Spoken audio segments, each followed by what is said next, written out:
Hello there, I'm Leonard Chamberlin here with another episode of On Target with Archer. Today we're going to talk about the recent FERC order that approved the newest version of the CIP-003 Standard. Let's get started. On Thursday, March 16th, the Federal Energy Regulatory Commission approved the newest version of the CIP-003 Standard. This will be CIP-003-9 or version 9 of the standard. The changes to the newest version incorporate some of the supply chain requirements from some of the other CIP standards, but this time for low-impact BESS cyber systems. The additions do not include the full-blown procurement language from CIP-13, but focus instead on vendor remote access requirements very similar to the supply chain requirements in CIP-5.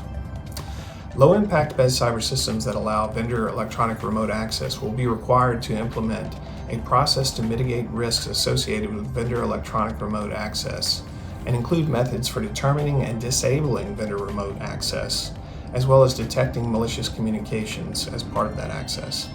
Additionally, the cybersecurity policy for your low-impact BESS cyber systems will need to be updated to address these new requirements. The effective date of CIP-003-9 will be April 1st of 2026. Interestingly, FERC chose to agree with the timeline proposed by NERC to allow registered entities 3 years to be compliant with this new version.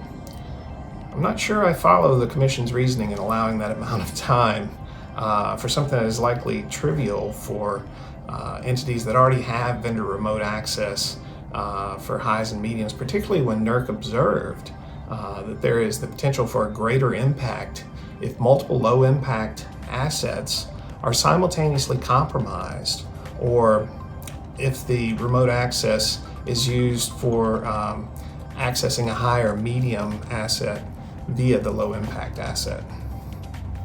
Presumably, vendors will likely utilize the same access methods for the low-impact BESS cyber systems as the high and mediums, thus minimizing the need to procure any new equipment that may be subject to supply chain availability issues.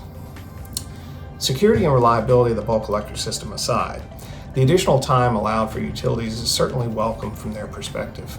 However, based on previous standard revisions with long runways, don't wait till the last minute to try to be compliant. Hopefully, your low-impact electronic access controls and associated documentation already identify these vendor remote access sessions that will be in scope, thus putting you ahead of the game.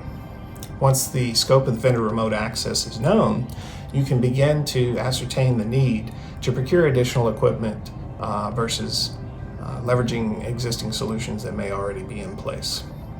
Don't wait to put your organization in the best position to be successful. And that's On Target with Archer. Stay up to date on all the videos we release here at Archer by clicking on the subscribe button. Click on the bell to be notified right away when we release new videos. Secure your company with Archer today. Visit us at archerint.com and reach out with an email or a phone call. Is there a topic or question you'd like for us to answer? If so, leave it in the comments below and tune in each Monday for a brand new episode of On Target with Archer.